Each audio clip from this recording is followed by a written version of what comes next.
derivados directamente de la cerebral posterior, porque esta que vemos aquí abajo es la arteria basilar. Y una recapitulación sencilla. Recordemos que hay un método, o hay muchos métodos para estudiar la funcionalidad del hipocampo, y uno es utilizar el laberinto de Morris, donde se colocan raticas, aquí por ejemplo, y en unas 10 sesiones el animalito aprende a llegar rápidamente a una plataforma que está sumergida para no ahogarse. Entonces al principio, como usted supondrá, el animal tiene un movimiento caótico y por azar llega a algún momento a una plataforma que está en la interfase agua y aire, y ahí pues se sube, y después de varias lanzadas, en promedio unas 10, el animal ya no tiene que hacer todas estas vueltas y revueltas, sino que con un curso corto ya sabe dónde queda. ¿Cómo hace para saber eso? Porque como tiene la cabecita y los ojos mirando hacia arriba, entonces aquí los investigadores colocan algunas fuentes para que se oriente el animal, como puede ser este cuadro, este triángulo, en fin. Entonces el animal con su corteza visual empieza a interpretar, primero caóticamente, en la segunda ya un poco no tan caóticamente, y al final ya reconoce esas señales para llegar a la plataforma. Ahí utiliza el hipocampo. Si el hipocampo, y lo veremos un poquito más adelante, es lesionado o averiado, el animal en los primeros ensayos tiene el mismo movimiento caótico, y en el resto de los movimientos sigue teniendo también un movimiento caótico promedio, ¿sí? O sea que nunca aprende, como aprendió esta aquí, a llegar rápidamente. ¿Por qué? Porque se lesionó ese hipocampo que de alguna forma le ayuda en esa configuración espacial para detectar el medio rodeante. Entonces él aprende y memoriza utilizando eso. Voy a hacer otros comentarios complementarios que les puede servir para entender más esto, que tiene sus complejidades, y darles una idea que justo me surgió esta misma semana. En la imagen ustedes notarán aquí la cabeza del hipocampo hacia adelante. Esto no, esto que está de color amarillo es el complejo amigdaloide. Aquí tenemos básicamente el cuerpo. Aquí tenemos como que la cola de ese hipocampo. Lo importante a considerar aquí además es lo siguiente. Observen que esto corresponde a una parte del cuerpo calloso que es el esplenio del cuerpo calloso. Y aquí sobre él tenemos esto, que es una estructura vestigial humana que se llama inducium grisium. ¿Sí? Es una estructura muy delgada de tejido cortical, o sea, ahí hay sustancia gris, hay neuronas, que cursa por encima del cuerpo calloso. Y ahora se condensa un poco acá. Bueno, ahí lo estoy medio agregando así, porque eso también hace parte de ese inducium grisium. Se condensa aquí y forma un giro que se llama giro fasciolar. Este es el giro fasciolar. Es la continuación del inducium grisium, que ahorita trae fibras para llevarle aquí al hipocampo. Esa es una conectividad poco estudiada en los humanos. Si usted quiere ampliar un poco sus horizontes en el conocimiento al menos neuroanatómico, busque artículos sobre inducium grisium, giro fasciolar, y va a encontrar que eso está como tan perdido, como que muy pocos lo estudian. Es importante meterle el colmillo porque de alguna forma esto conecta con el hipocampo y tiene que ver con algunas conductas. Lo otro que para mí es novedoso y por lo menos me lleva a pensar más, es, recordarán ustedes que por aquí tenemos este fornix y este es el fornix anterior, o sea el pilar anterior. Pues hay fibras que estando acá por el pilar se salen y vienen a un sector que es el septum lucidum o septum pellucidum. Y ahora lo digo por yo haber sido investigador de esto, experimental, y obviamente conocer teoría. Yo no sabía de esa conexión. Esa conexión a veces la dañan quirúrgicamente, no adrede, ¿sí?, para hacer unas derivaciones ventriculoventriculares los neurocirujanos. Pero incluso estuve hablando con un amigo neurocirujano y le pregunté sobre esto, y él no conocía esto. Entonces yo digo que esto es bien interesante, esas derivaciones, para entrar a pensar si el neurocirujano va a hacer derivaciones ventriculoventriculares, en qué puede estar implicando el hipocampo. Pues un dato ahí para quien le gusta la investigación, que puede más adelante pues superar fronteras en ese sentido. Bueno, sigamos por acá. Como ya agregué un poco de estructuras neuroanatómicas, ahorita recordemos que se da algo que es potenciación en el hipocampo, una potenciación que se llama a largo plazo. Y esa potenciación implica un cambio en la eficiencia de la sinapsis y genera la potenciación a largo plazo unas modificaciones en las espinas dendríticas del hipocampo. Esta imagen, que recuerdo que fue de las últimas que les mostré, se ve una dendrita del hipocampo con múltiples espinas dendríticas. Pues la potenciación a largo plazo implica una modificación de esto. Y es natural porque las personas estamos aprendiendo constantemente sobre nosotros mismos y el medio externo. Y eso tiene que ver un papel importante con la liberación de glutamato. Ahora, recordemos que el glutamato se libera, interactúa con los receptores NMDA y AMPA, aquí representados el AMPA y el NMDA, y eso potencia la entrada en las neuronas postsinápticas del hipocampo de metabolitos, en este caso del sodio y de calcio, y ellos van a generar un potencial de acción aquí local. Pero eso se logra porque este sector aledaño a la membrana postsináptica se despolariza transitoriamente, levemente, lo que modifica la condición estructural de este receptor NMDA, que hace que el magnesio que está aquí tapando se salga. Esta imagen me muestra lo mismo acá. Perdón un momento, que es mejor con el puntero. En esta imagen estamos viendo ese receptor NMDA, y el calcio y el sodio que hay afuera pudieran entrar, pero mientras haya un ion magnesio tapando, por afinidad de carga va a ser rechazado.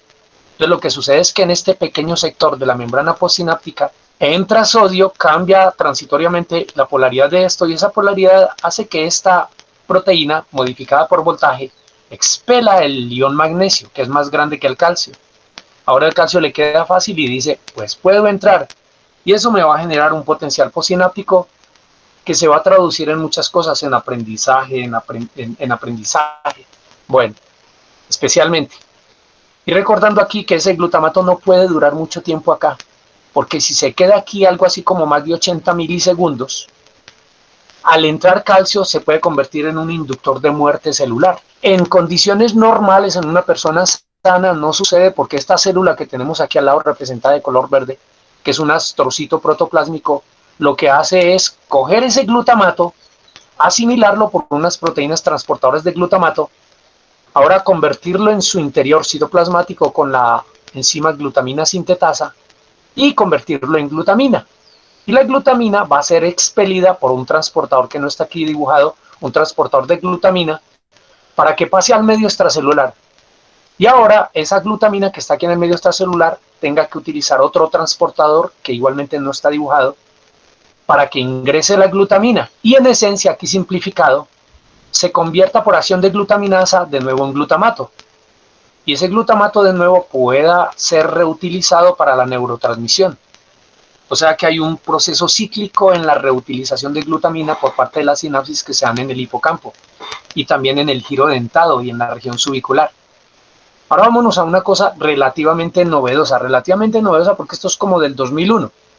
Si se está dando ese mecanismo que les explico aquí de carácter fisiológico, hay una cosa también. En la potenciación a largo plazo, entonces las sinapsis se tornan más efectivas, liberan más neurotransmisor, hay más movimiento de entrada de calcio, pero en condiciones fisiológicas. Recuerden, no más allá de unos 80 milisegundos, porque si no pudiera desembocar eso en una apoptosis, en una muerte de las neuronas. Lo otro que se ha encontrado es que se produce un aumento en estos mismos sectores del hipocampo cuando estamos aprendiendo, cuando estamos memorizando, de sintaxina. La sintaxina es una de las múltiples proteínas receptoras de la membrana presináptica. Esto representa la membrana presináptica y esto la membrana vesicular. En consecuencia, esto me representa glutamato. Cuando la vesícula se va a unir aquí para exocitosis, pues requiere, entre otras, de la sintaxina. Pues se ha demostrado que hay un aumento de sintaxina cuando el animal de experimentación es sometido a nuevos aprendizajes. Este esquema es bien interesante al respecto porque hace referencia a la expresión del gen de sintaxina, y entonces arriba tenemos el hipocampo, aquí se ve bien, y parte de por acá que viene a ser parte del giro dentado. Entonces, ¿qué demuestra? Aquí, en el experimento sin potenciación a largo plazo, ustedes ven pues el tamaño del hipocampo, y aquí estamos viendo, tras una potenciación a largo plazo, o sea, un estímulo breve pero intenso, lo que está sucediendo es que hay un aumento, aquí compare estos dos, hay un aumento, ¿sí?, en esos sectores del hipocampo, y eso está relacionado con la expresión del gen de sintaxina. O sea que es muy obvio, en la ciencia infortunadamente hay que demostrar, así parezca obvio, tienen que hacerse los experimentos para demostrar, que el aprendizaje hace que se libere más glutamato, que a su vez haya más receptores y que además las proteínas de anclaje tipo sintaxina también se aumentan. Y ese es un indicativo bioquímico, al menos experimental, de mayor aumento de aprendizaje. Lo otro que les comentaba con esta imagen acá es que en pruebas experimentales también al hipocampo se le puede dañar. Y si se le daña, por obvia consecuencia, la memorización va a fallar. Por ejemplo, aplicando ácido caínico. El ácido caínico, que tiene esta fórmula pues requete compleja, es un ácido que se extrae del alga roja y se convierte en un neurotóxico. Ahora miren lo siguiente. Aquí un hipocampo que vemos que está bien, digamos, está bien pues en tamaño, pero a este se le aplicó ácido caínico y miren con las flechas el sector que está involucrado aquí deteriorado. Entonces el ácido caínico, como una especie de artilugio químico, puede deteriorar el hipocampo y con obvias razones puede generar un daño en los procesos de memorización. El otro detalle que les comentaba es que recuerden que ya desde hace unos años de esta década se sabe que las terminaciones presinápticas tienen receptores para el mismo glutamato. O sea, el mecanismo que yo les indiqué ahorita, involucrando aquí la glía, no son necesariamente dependientes de la glía.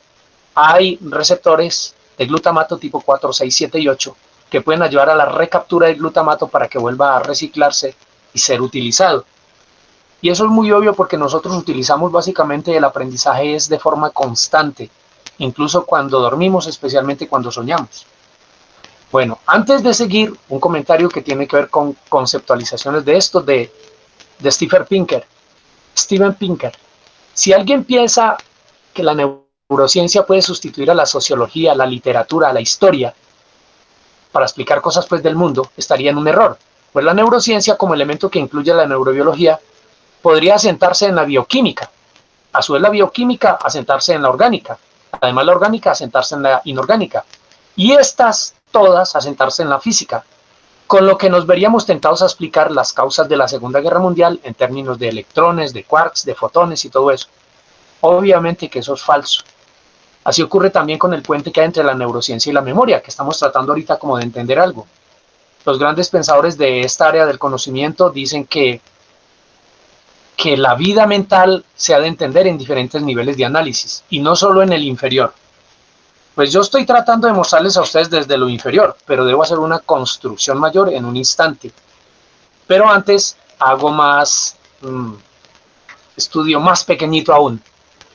Esta imagen me representa un animalito, que ya le voy a mostrar la imagen grande, que se llama Aplysia californica. La Aplysia californica es un invertebrado marino. Extrañamente en varios libros que he revisado dicen disque vertebrado, no es un invertebrado. Es largo, no es pequeñito, mide como 1 metro y pesa como 1 kilogramo. Tiene, aquí les indico, unas 200.000 neuronas, 10 ganglios donde se resumen esas neuronas, y las neuronas tienen como 1 milímetro los axones de diámetro, lo que indica que es un animal pues fácil para experimentar con él desde lo estructural.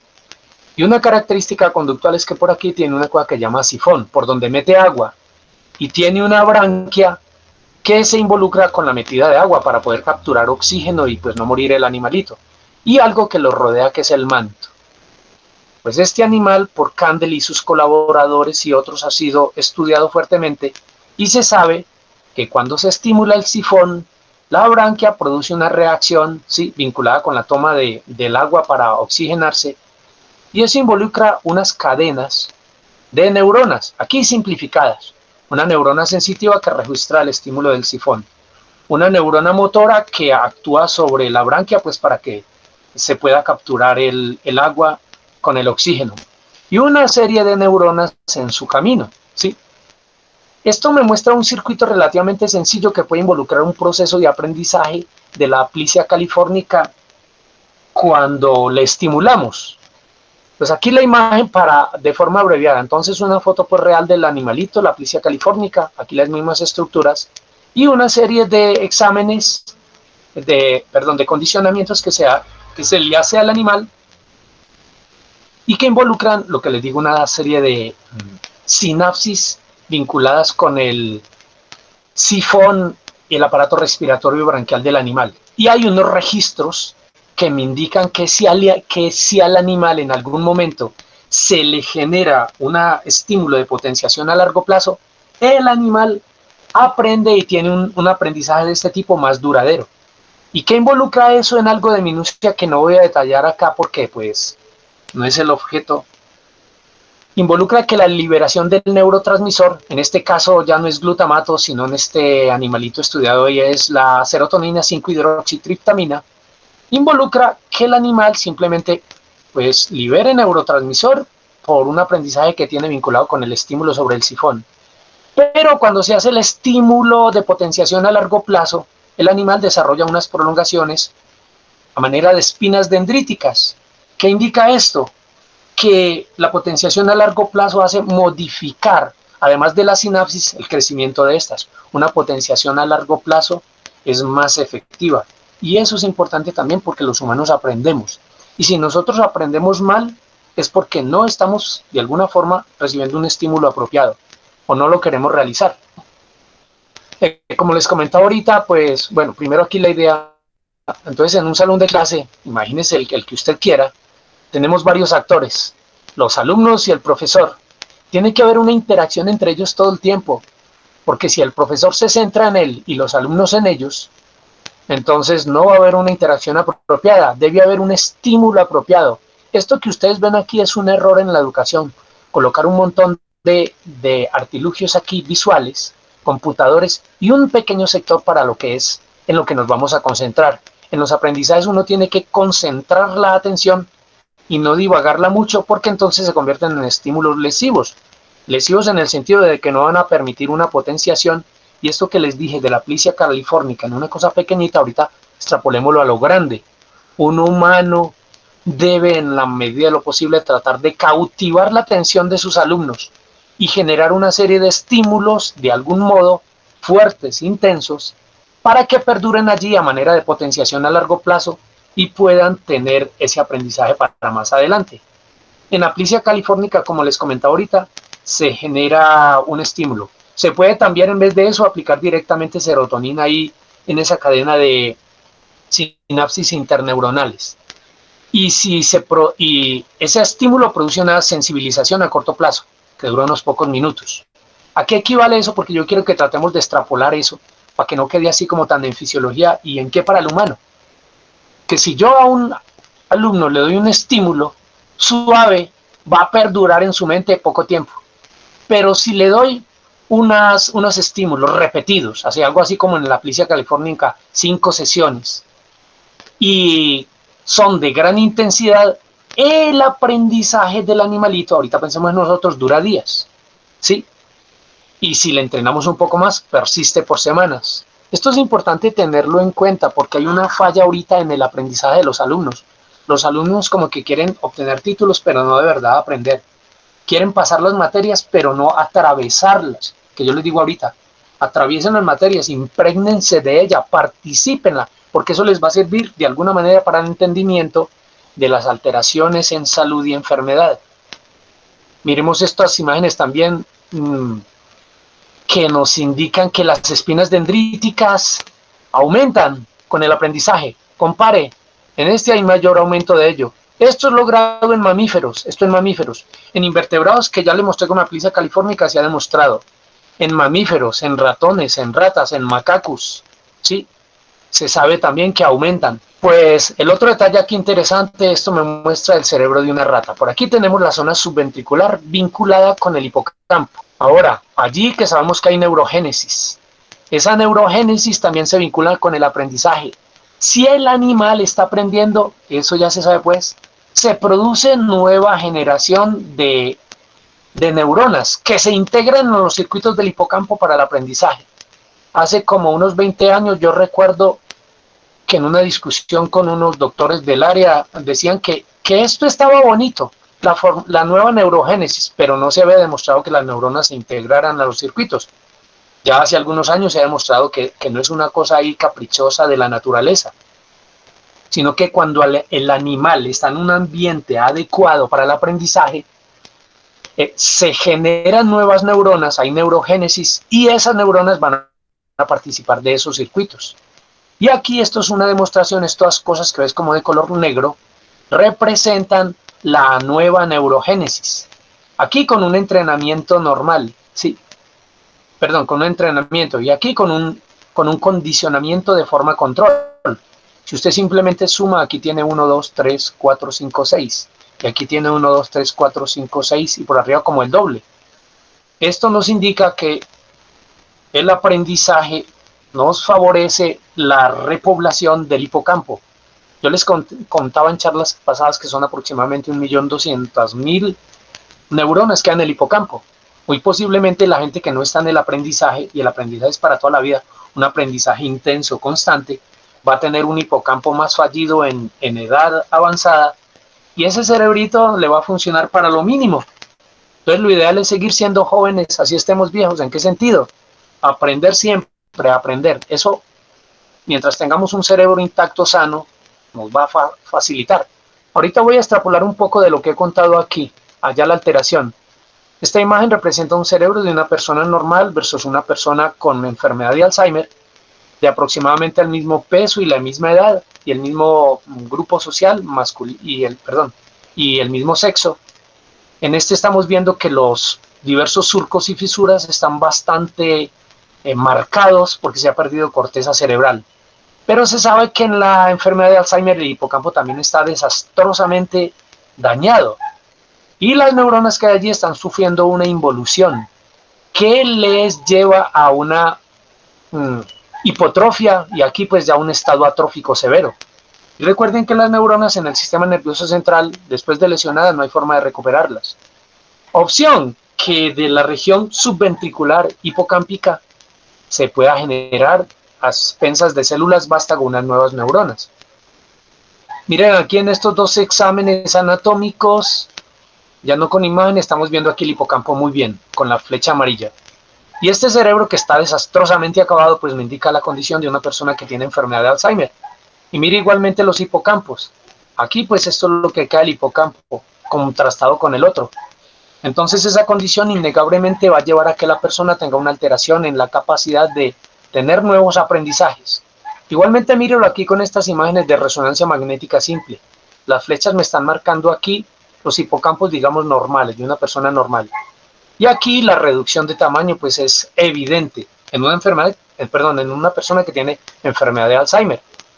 Consecuencias sencillas: una persona que tiene enfermedad de Alzheimer tiene una enorme dificultad en aprendizaje. Yo voy a aclarar en un rato lo de esos aprendizajes. Esta imagen me muestra una niña que tiene un fenotipo y un genotipo relacionado con el síndrome de Down, y el examen conductual pues demuestra que es una persona con el síndrome de Down. La persona tiene un coeficiente intelectual bajo comparado con el promedio de su población. ¿Qué se ha encontrado en ellos, además de muchos otros detalles? Pues uno lo recordará que tiene una trisomía del par 21, entonces tiene un cromosoma, digamos, de más ahí, pero esa condición no le beneficia, antes le perjudica. ¿Y en qué se refleja eso? En que las espinas dendríticas que aquí las está viendo están perdidas y aquí están abundantes. El cerebro de ellos de alguna forma se parece al de las personas que tienen enfermedad de Alzheimer. ¿Y en qué detalles también se asimilan en este? Que en el cromosoma 21 hay una alteración, tanto en personas que tienen enfermedad de Alzheimer como el síndrome de Down. Esa alteración genética le afecta a la proteína precursora del beta-amiloide. Esta imagen me representa una neurona, la superficie de la membrana celular pues de una neurona. Y aquí tenemos pues esa sustancia, el beta-amiloide normal. Pero cuando la persona tiene activación de la enfermedad, hay unas enzimas que se activan y generan unos restos extracelulares que ahora vienen y se depositan por fuera, como se ve aquí, de la neurona. Entonces estos son unos ovillos, aquí como se ven unas marañas, que entorpecen las dendritas y los axones, que le forman como una especie de nudos. Eso es como si fuera una basura metabólica que se acumula ahí. Y esa basura altera la propagación de potenciales de acción a través de la neurona. ¿Qué significa eso? Que una neurona, una persona sana, no tiene estas impurezas por fuera. los potenciales de acción viajan apropiadamente porque la generación de potenciales de acción es un mecanismo de membrana. Pero ahora como tenemos este agregado en la membrana, debido a esta falla metabólica, entonces el potencial de acción va a difícilmente propagarse. Esto equivale, comillas, como si fuera una gran desmielinización. En esta imagen aquí del hipocampo se ven este montón de parches de color rojo y amarillo que representan el depósito de beta amiloide en el espacio extracelular. O sea que para el aprendizaje el hipocampo se ve afectado y puede involucrar alteraciones bioquímicas como la que acabo de mencionar. Otro detalle, recordarán ustedes que las neuronas por dentro tienen una serie de microtúbulos. Pues aquí representa un microtúbulo con sus componentes, pero recordemos que hay esos componentes que son moléculas agregadas aquí para permitir el deslizamiento de motores moleculares tipo dineína y cinesina, o sea, la alfa, beta y gamma tubulina, están adicionados, o sea, mantenidos, estabilizados, por eso que está ahí de color negrito. Eso de color negrito se llama proteína tau. La proteína tau es una proteína intraneuronal, no extraneuronal como el beta amiloide que vemos ahorita. Esta está por dentro. Ayuda a estabilizar estas proteínas que forman el microtúbulo. Alfa, beta y gamma tubulinas. Ahora, ¿qué pasa? En la enfermedad de Alzheimer, esto también está afectado. La capacidad agregante se pierde y esto se desprende y entonces se destabiliza el microtúbulo. Y si se desestabiliza el microtúbulo, la capacidad transportadora de sustancias, de desecho o metabolitos funcionales se va a perder. Equivale a decir que la neurona, si va a producir un potencial de acción, pudiera hacerlo, pero ahorita como ya no tiene los nutrientes correspondientes ni las mitocondrias que se pueden transportar por aquí, va a haber una falla energética para producir potenciales de acción, lo que equivale a que la neurona se está dañando enormemente. En la enfermedad de Alzheimer, así como también en el síndrome de Down, hay un daño muy fuerte aquí en la región del hipocampo. ¿Por qué? Porque hay mucho acúmulo de beta amiloide y proteína tau, y eso afecta la estructura y la función celular. Además hay otras alteraciones metabólicas. Bien, esta imagen de contraste me permite llegar a otra apreciación. Aquí el cerebro de una persona normal, un corte coronal, y aquí tenemos el mismo, pero en este caso esta persona tiene enfermedad de Alzheimer. Si nos centramos aquí en el hipocampo, mire que por volumetría, o sea, por el volumen de ese hipocampo está más pequeño que el del otro lado. Pero no es solo eso lo que falla, porque nosotros a veces creemos entender una cosa por una mirada chiquita, lo que les leí ahorita, no. Tenemos que tener también la mirada, o sea, la visión grande. Porque miren ustedes que las regiones aledañas, ¿sí? Aquí giros para hipocampales y temporales, comparados con estos, también están alterados. Porque es que el cerebro no trabaja por partecitas, el cerebro trabaja por comunicaciones. O sea, hay un conectoma. El hipocampo no está aislado como yo les comenté al principio, entonces si se daña el hipocampo, regiones adyacentes y un tanto alejadas también empiezan a deteriorarse. Pues eso se hizo evidente con el caso, por ejemplo, de este individuo. Aquí cuando tenía unos 27 años, este es el paciente HM, este es Henry Mollison, un paciente muy conocido en el campo neurológico, HM, Henry Mollison. Aquí pues ya por los años como cerca del 2010, él ya murió. ¿Qué le sucedió a este individuo? Generalizo. Tuvieron que extraerle los dos hipocampos. Entonces por aquí los dos hipocampos. Y a la extracción de los hipocampos, pues generalizo quedó sin hipocampos. El dato es, no fue al 100% eso. Pero vamos a asimilar esa idea. Después, pues, ¿quiénes hicieron el estudio? ¿Quiénes le hicieron el seguimiento? Este neurocirujano de apellido Scovich fue el que se encargó de quitarle los hipocampos.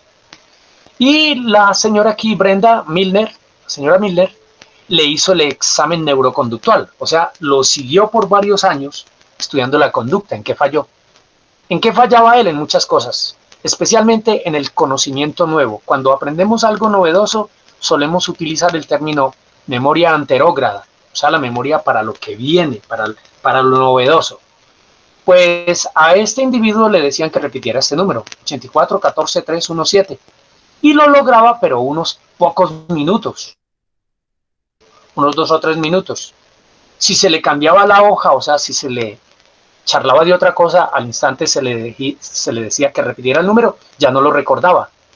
Lo que indicaba de que esos hipocampos no le estaban sirviendo porque ya no lo sabía. Generalización. Entonces, pues él desarrolló una incapacidad para adquirir nuevos recuerdos, o sea, una pérdida de la memoria enterógrada. Pero para recordar lo que ya estaba antes, lo que ya tenía de niño, dónde estudió, cómo se llamaba su papá, cómo se llamaba él, etcétera, eso sí se conservó, o sea, la memoria retrógrada. Pero el estudio que hizo Brenda Milner dijo que había perdido básicamente la memoria de los 2 años anteriores a la cirugía. Este es un ejemplo pues bastante claro del papel que juega el hipocampo en los procesos de memorización. La mayoría nos quedamos con esto. Ah, sí, el hipocampo. Pero resulta que el hipocampo no es únicamente para la memoria anterógrada. ¿Por qué? Porque él también es para la memoria retrógrada. Hay un caso de que es el paciente CB, que es como del 2010, que sufría de unas intensas jaquecas. Se le hizo la valoración médica correspondiente y en últimas hubo que sacarle los hipocampos. En este sector, aquí quedó muy borroso, pero fue lo mejor que pude conseguir. Este es el hipocampo, que ahí lo vemos que está como un tejido esclerosado, dañado. Los hipocampos aquí están destruidos.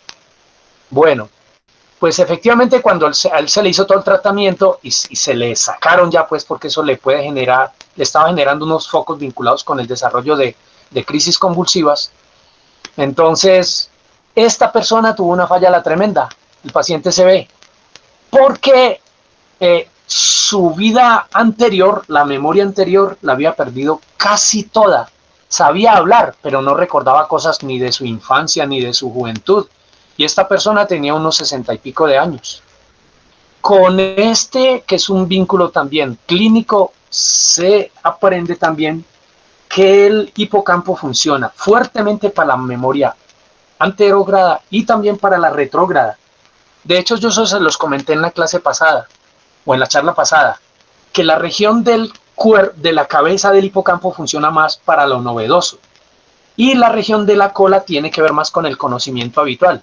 Si obviamente una persona, como en este caso, tiene algún tumor y el cirujano tiene que operarlo, por diagnóstico que ya ha hecho previamente, especialmente el médico general y luego el neurólogo para reafirmarse en eso, porque es una cosa bien seria, pues si pierde los dos elementos, entonces el hipocampo no le va a servir fundamentalmente para nada.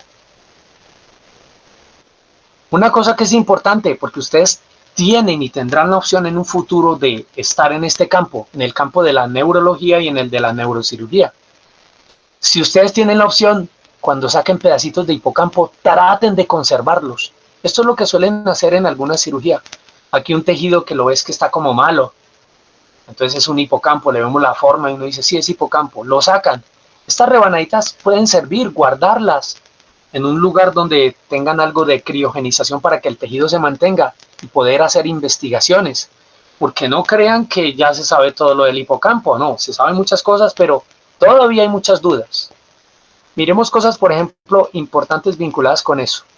En la imagen superior ustedes ven ahí el marcaje que se tiene para hipocampo.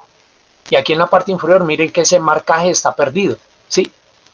Ahora, esto se logró de personas como la anterior que mostré ahí, como a las que le sacaron el hipocampo por alguna patología, ¿sí?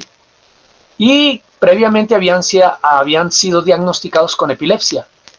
Y ahora, cuando se estudió, se encontró que, miren, este que es normal, un contraste de un normal contra uno que desarrolló la epilepsia, que aquí el ordenamiento de las neuronas está adecuado. Aquí, mire, hay un ordenamiento inadecuado. O sea que un cambio en la morfología, y esos cambios morfológicos también obedecen a unos cambios funcionales. El generalizo. El hipocampo de una persona que tiene crisis convulsivas no es normal, ni estructural ni fisiológicamente. Otros de los daños están vinculados con el desarrollo intrauterino. En el desarrollo intrauterino, pensemos un poco acá, recordemos que muchos neuroblastos, o sea, precursores de neuronas, hacen migración por las glías. Esto que ve ahí de este color que estoy trayendo hasta acá es glía radial. Entonces, cuando se están formando las neuronas del hipocampo, se requiere de un tipo de neurona de glía que se llama glía radial. Esa glía radial libera una sustancia que se llama rilina. es fundamental para que los neuroblastos que van a formar las capas que ya vimos, sea 1, sea 2, sea 3 y sea 4, lleguen efectivamente al lugar prospectivo, como se ve aquí en esta coloración, ¿sí? Bueno, pues se sabe que en la distribución laminar que se tiene en el hipocampo hay una mala orientación, como se ve acá abajo, cuando los niveles de rilina son bajos. Entonces es importante también el desarrollo intrauterino. De hecho hay personas, digamos así, personitas, que vienen ya congénitamente con alteraciones que les hacen generar desde los primeros días alteraciones, crisis convulsivas, y todo es por los niveles bajos de rilina que no permitieron una migración adecuada y una orientación en las diversas capas del hipocampo de las neuronas. Y otras cosas bien interesantes tienen que ver con la tensión. La tensión mala, el estrés malo, se llama diestrés. Algo así como que págame el dinero que me debes, te voy a matar, te voy a tirar el SARS-CoV-2, todo eso. Entonces eso nos genera un estrés maluco. Cuando hay estrés malo, el hipocampo sufre. Eso se ha demostrado en animales de experimentación. ¿Cómo se hace con los pobres animalitos? Yo lo digo por también tener experiencia de laboratorio en eso. Estos animalitos se les mete en unas funditas así para limitar su movimiento. Imaginarás que eso pues es horrible. En ciencia hay cosas que son horribles. Entonces el animalito no se puede mover, queda ahí como atrapado. Y luego al pobre animalito, después de ser sometido a una dosis de esto, se le cortan los hipocampos para ver cómo varió eso. Y se demuestra que el hipocampo de los animales está fuertemente involucionado y alterado. Las condiciones de diestrés, o sea, el estrés malo, nos hacen fallar. Y una de ellas puede ser la que estamos sometidos ahorita, como trabajadores, como estudiantes, como profesores, como amas de casa, como cualquier persona. Porque esta situación a todos nos genera un tipo particular de estrés, ¿sí? Bueno, aquí se muestra unos cortes de hipocampo también en una condición patológica que es la condición de esquizofrenia. Recuerde que son las personas que tienen como esa mente dividida, que eso significa esquizofrenia. En este caso, una persona a la que se le tomó una muestra, a una persona normal que no tenía patología, y se le compara con una que desarrolló esquizofrenia. Y se muestra que hay una desorganización también en esas personas en el campo CA2 y CA3 del hipocampo. Bueno. El otro detalle que les comentaba hace un instante, y ánimo que por ahí en unos 10 minutos ya terminamos, les hablo de este síndrome que muy pocos conocen, que se llama el síndrome de Burnout. Es una respuesta al estrés laboral que tienen usualmente los médicos. Ahorita el médico está azarado, voy a llegar al consultorio, voy a ir al hospital, me va a tocar un paciente con esto, ¿será que me va a pegar esa enfermedad? Eso empieza a azararlo, a generarle una condición de estrés laboral. Y eso le redunda en varias cosas. ¿En qué cosas? En que la persona no quiere atender la labor, se siente ya como agotado, como llamamos aquí, como que está quemado, exhausto, ya no se ilusiona con el trabajo. Eso posiblemente les pasa a muchos trabajadores y no únicamente también a los profesores, que cuando hacemos exámenes pensamos que la cosa está bien, pero no, el alumno está ya agobiado, también con un estrés, afortunadamente no tan crónico porque eso lo coge uno un poquito, pero eso debe afectar en algo. Ese es el tal síndrome de burnout. Se sabe que ese genera también unas afecciones en el hipocampo. Alguien dirá, pero eso es normal en la vida. Sí, en la vida estamos sí, como sometidos a un estrés. Pero si el estrés malo, el diestrés, es crónico, ese nos va a llevar a afectarnos. Piensa en las condiciones de vida normal en la naturaleza. Por ahí hay unos ñus en la sabana africana y unos leones que van a cazarlo. Estas son condiciones de estrés, ellos huyen, ¿sí? Ya están habituados a eso. Pero si casi que de continuo el león va a cazarlo, el animalito se va a estresar demasiado y fácilmente va a ser más presa. Nosotros no debemos dejarnos absorber tanto por esas condiciones, debemos también pensar las cosas buenas para no sufrir este tipo de estrés mal y alterar nuestra vida. Y alterar nuestro aprendizaje. ¿Y eso por qué se sabe también? Porque las neuronas del hipocampo, aquí en estas imágenes estamos viendo con color azul y con color como amarillo verde o verde, el hipocampo. Allí las neuronas del hipocampo tienen una alta concentración de receptores para glucocorticoides, ¿sí? Y cuando la persona tiene un estrés, como el que está sufriendo mucha gente ahorita, o estrés postraumático, por ejemplo los los que van a la guerra y regresan de la guerra, ese hipocampo está averiado. Ya hay estudios que demuestran que las personas que llegan después de la guerra por estrés postraumático, su nivel de aprendizaje decae, el hipocampo es más pequeño. ¿Qué indica esto? Que el hipocampo es más vulnerable. Y aquí una llamada de atención especialmente para los médicos o los que se están formando como médicos, porque van a tener una especie de discusión con los que son más veteranos. Hay muchos veteranos que no saben que los glucocorticoides se tiran el cerebelo. Entonces, si un médico está de forma desesperada tratando de hacer una terapéutica con el paciente y no tiene en cuenta que los glucocorticoides pueden dañar el hipocampo, puede estar tirándose a la larga. Pues estoy pensando ahorita en muchos tratamientos que se hacen ahorita con estos glucocorticoides que involucran los procesos antiinflamatorios, porque si fueran de forma crónica, aunque le generarían un bienestar en la salud para que no mueran las personas infectadas por el SARS-CoV-2, es factible que con el tiempo hayan afecciones en ese hipocampo y las personas vayan a tener un mal aprendizaje. Bueno, ahora el lado bueno, miren el lado bueno. Se sabe, hay algunos resultados que demuestran que el tratamiento con inhibidores de recaptación de un neurotransmisor que es la serotonina promueven, y eso está muy bien, la neurogénesis en el hipocampo y aumentan su volumen. Pues deben estar ustedes al tanto de información de eso, porque eso sería una ayuda terapéutica que pudiera contrarrestar lo que les estoy indicando hace un instante. Porque las condiciones de diestrés también se sabe que reducen la neurogénesis.